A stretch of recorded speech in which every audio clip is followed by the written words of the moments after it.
On me demande souvent, tu prêches toujours la repentance, la délivrance, la vie de sanctification sans laquelle nul ne verrait le Seigneur. Et la bénédiction alors, les bénédictions de Dieu, qu'est-ce qu'on fait?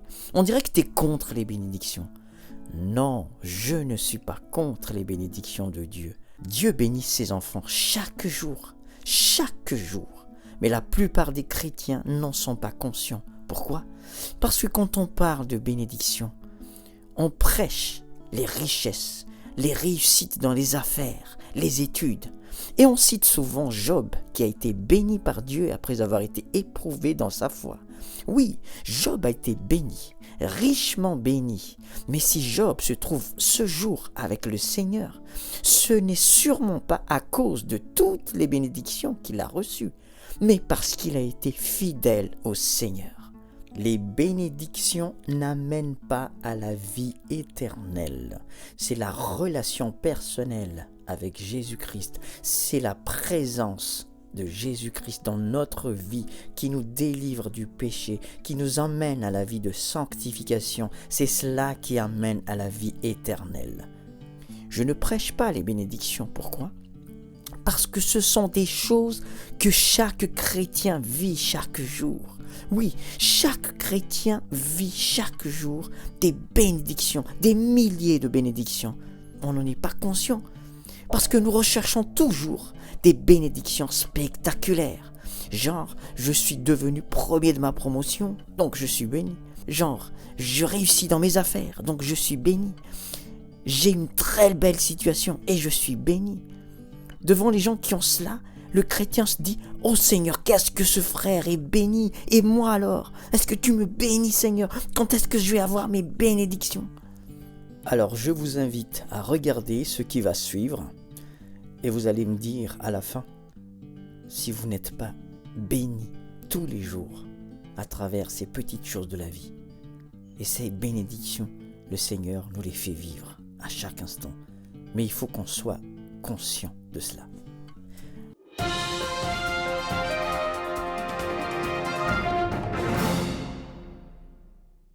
Dès que je me lève le matin, le Seigneur me donne le souffle de vie. Oui, le souffle de vie. C'est une bénédiction d'avoir encore un jour en plus. Il y a des gens qui se retrouvent dans ce genre d'endroit à l'heure où je me lève. Oui, ça semble très joli, mais quand on regarde, voilà, les gens se retrouvent dans cet endroit. Ils ne pourront plus du tout se lever, ils ne pourront plus du tout faire quoi que ce soit, parce qu'ils ne sont plus de ce monde. Et moi, je suis encore là, vivant. J'ai ce souffle de vie. Ça me vient d'où? Ça me vient de qui? C'est une bénédiction de Dieu que je vis et je dois le remercier chaque jour. C'est par sa grâce que je suis encore là. Et si je peux me lever, et là je peux faire ce geste de préparer une omelette, prendre les œufs, battre les œufs et cuire ce simple plat. Les gens vont me dire, oh mais ça c'est des choses de rien du tout. Mais ces petites choses, ce n'est pas rien du tout. Parce qu'il y a des gens qui n'ont strictement rien à se mettre dans la bouche. Et moi je peux manger. Ces choses peuvent paraître insignifiantes pour toi, mais quand tu connais ce que c'est de vivre sans manger, sans pouvoir manger quoi que ce soit dans la journée, tu seras conscient de la grande bénédiction que le Seigneur t'accorde en te donnant de la nourriture, en te faisant vivre dans un pays où on peut encore avoir de la nourriture 3 fois par jour. C'est une bénédiction, mais on n'est pas conscient de tout ça. Si nous courons après ces richesses et en faisant notre objectif avant la vie de sanctification en Jésus, l'amour et la simplicité du Christ, nous risquons ceci. Voyons un petit peu comment le diable a tenté le Christ dans le désert. dans Matthieu 4, 8, le diable le transporta encore sur une montagne très élevée, lui montra tous les royaumes du monde et leur gloire. Et il lui dit, « Je te donnerai toutes ces choses si tu te prosternes et m'adores. » Le diable est capable de te donner ses richesses et la gloire. Ici, il parle des richesses du royaume et la gloire. Et comme c'est le père du mensonge, il va te faire croire que tu es dans l'œuvre de Dieu et que c'est Dieu qui te bénit. Mais quand tu regardes ta vie, tu es esclave de l'argent. Tu ne penses qu'à l'argent. Et quand tu regardes de près ta vie, tu vis dans le péché. Mais il va te convaincre que tu es dans la bénédiction de Dieu, parce que c'est un menteur. Quand le diable te trompe, tu vivras dans l'amour de l'argent et l'amour de la gloire du monde. Et dès que quelqu'un avec l'esprit de vérité va te le rappeler, tu répliqueras. Mais c'est pour la gloire de Dieu. Mais au fond de toi-même, tu sauras que c'est faux. Malheureusement, on va tous devoir rendre des comptes devant notre Créateur.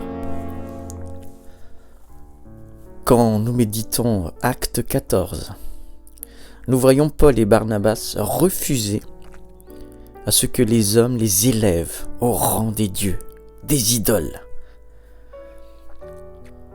Mais nous, Paul et Barnabas, des temps modernes, quand vous regardez ce qu'il y a autour de vous, vous vous posez des questions. Quand je regarde le fameux Walk of Fame à Hollywood, là où il y a toutes les étoiles des célébrités de ce monde, des idoles du cinéma, de la chanson, c'est tout à fait normal que vous trouviez toutes sortes de noms. Mais quand j'ai retrouvé ceci, je me suis juste posé la question. Je ne juge pas, c'est pas à moi de juger. Mais je me suis juste posé les questions. Seigneur, est-ce que, si on me demandait, parce que je suis un grand prédicateur, très connu, est-ce que le fait de mettre mon nom, donc c'est moi qui serais élevé déjà, au niveau de ce boulevard où il y a tous les noms des grandes célébrités de ce monde, est-ce que ça va vraiment réellement dans mon cœur si je me pose la question, est-ce que c'est pour ta gloire que je le fais? Déjà, mon nom parmi le nom de tous les idoles de ce monde. Mais je me suis dit, non Seigneur, les Paul et les Barnabas n'auraient jamais accepté ça. Et quand je regarde ta simplicité Seigneur, comment tu as vécu, tu n'avais même pas d'endroit où poser tes oreilles. Et les Paul et les Barnabas des temps modernes n'acceptent que des hôtels 3 étoiles quand ils viennent. Et certains grands chanteurs chrétiens exigent des cachets exorbitants parce qu'on est célèbre, parce qu'on est des grands chanteurs connus. Et je me dis, Seigneur, on est loin de la simplicité des apôtres. On est loin de la simplicité de ce Jésus que nous voulons apporter aux gens. Et je me dis, Seigneur, nous avons tellement besoin de toi. Nous avons besoin de ta grâce, Seigneur, au lieu de toutes ces bénédictions derrière lesquelles on court. Juste ressentir la grâce, ce que tu as fait pour nous, afin que nous ayons à cœur d'aller partout dans le monde et de vraiment partager cette grâce, le salut et la vie éternelle.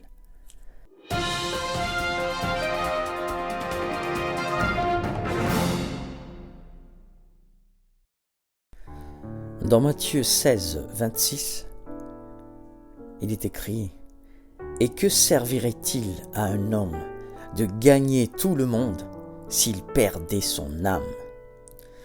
Les bénédictions que j'ai choisi de prêcher, ce sont ces bénédictions spirituelles avant les bénédictions matérielles que le Seigneur nous accorde déjà par sa grâce, comme je les ai citées plus haut. Ces bénédictions spirituelles sont l'amour du prochain, l'amour et la compassion que l'on éprouve, même pour ses ennemis, la paix dans les épreuves, la vie délivrée du péché, le pardon, la maîtrise du soi, la foi qui augmente. Il y a tellement de bénédictions spirituelles et ces bénédictions spirituelles nous amènent au Christ et ils nous amènent à la vie éternelle. C'est pour cela que je choisis de prêcher les bénédictions spirituelles d'abord et avant toute chose. Et c'est un choix, ce n'est pas une loi. N'oublions pas, Dieu n'est pas contre les richesses, mais il est contre l'amour de l'argent.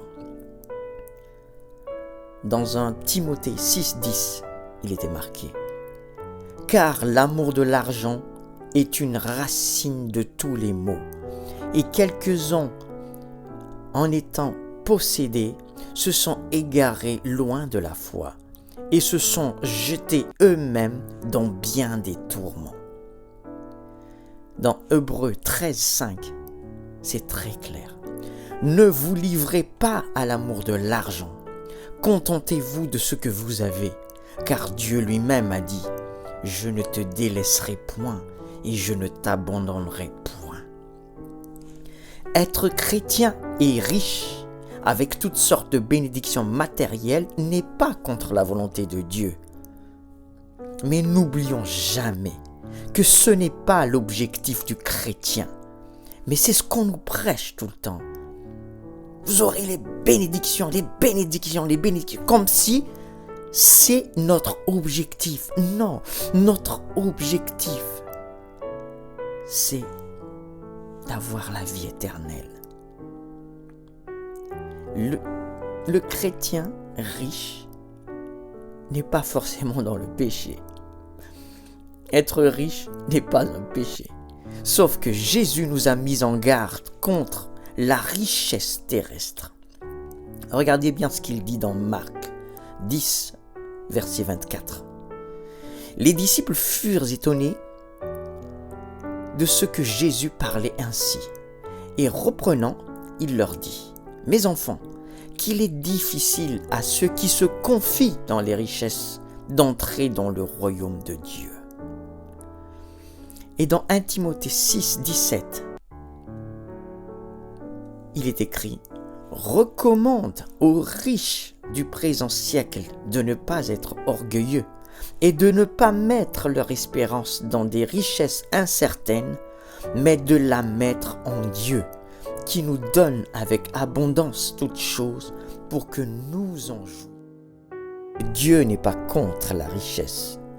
C'est lui qui accorde les bénédictions selon sa miséricorde, selon sa volonté, selon sa souveraineté. Mais il nous dit clairement de ne pas mettre notre cœur dans les choses terrestres. Et c'est ce que je voulais partager pour tous ceux qui prêchent, pour tous ceux qui enseignent, pour tous ceux qui encouragent. Les bénédictions terrestres, le Seigneur nous les accorde déjà. Ce n'est pas la peine de centrer nos prédications là-dessus. Le Seigneur nous les accorde déjà. Mais cherchons plutôt le spirituel. Transmettons le spirituel. C'est ce qui amènera les gens vers la vie éternelle. Et le but, c'est ça. Que les gens héritent de la vie éternelle. Et que les gens n'héritent pas des richesses qui vont être laissées sur cette terre. La seule chose que nous allons emporter en quittant ce monde, c'est la vie éternelle en Jésus. Parce que nous l'avons déjà ici sur terre. Et c'est la seule chose que nous allons emporter avec nous. Les grandes voitures, les grandes maisons et tout ce qui est bénédiction terrestre vont rester ici.